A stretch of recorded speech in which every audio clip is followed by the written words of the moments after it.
शहरामध्ये 6 दिवसात तुम्ही 27 लाख लोकांचा माहिती आपण गोळा केली। 500च्या वर त्या ठिकाणी प्रश्न होते। एक एक अर्ज भरायचं झालं, एक एक माहिती गोळा करायची झाली तर त्याला तास दीड तास लागतात। इतका वेळ एका व्यक्तीला लागू शकतं। तर 6 दिवसात 27 लाख लोकांचं तुम्ही कुठल्या आधारावर सर्वे केला? जो थातुरमातुर जो सर्वे आपण केला, पुन्हा आपण या घोटाळा आरक्षण देऊन पुन्हा आपण मराठा समाजाला फसवणार आहात का? हा पहिला प्रश्न आहे। जरांगे पाटलाची तब्येत खराब झालेली आहे, त्याची काळजी सरकारला नाही। सरकारची जी भूमिका आहे, मुख्यमंत्र्यांनी सांगितले की ओबीसीचा आरक्षणाला हात न लावता आम्ही देणार आहोत।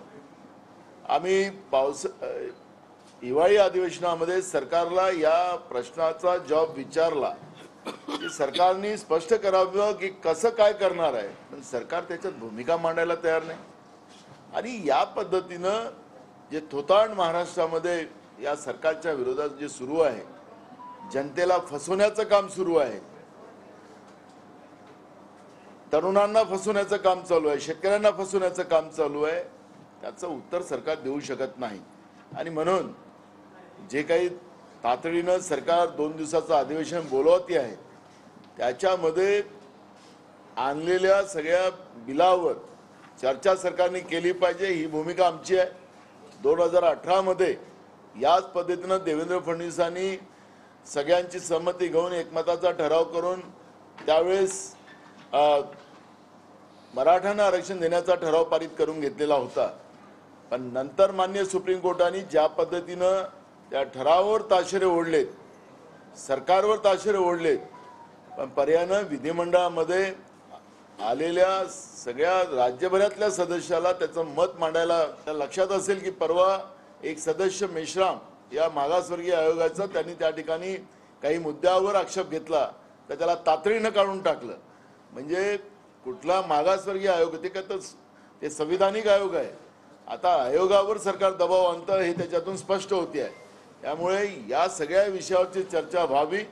आणि आजही काँग्रेस पक्षाची भूमिका सर्वपक्षीय बैठकीमध्ये आम्ही त्या ठिकाणी मांडलेली होती की मराठ्यांना आरक्षण मिळालंच पाहिजे, पण ओबीसीच्या आरक्षणाला धक्का न लागता हे आरक्षण द्यावं, ही भूमिका आमची सगळ्यांची होती।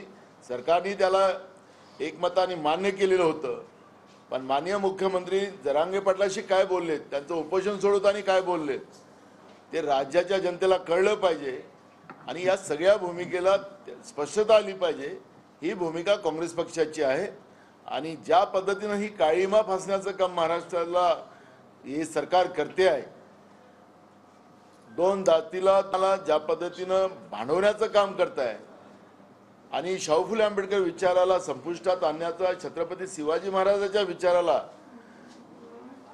संपवण्याचं पाप जे सरकार करते आहे त्याचा आम्ही निषेध करतो। आणि म्हणून सरकारने स्पष्टता 20 आणि 21 तारखेला जे 2 दिवसाचं अधिवेशन ठेवलं त्याच्यात स्पष्टता ठेवावी, ही भूमिका काँग्रेस पक्षाची आहे।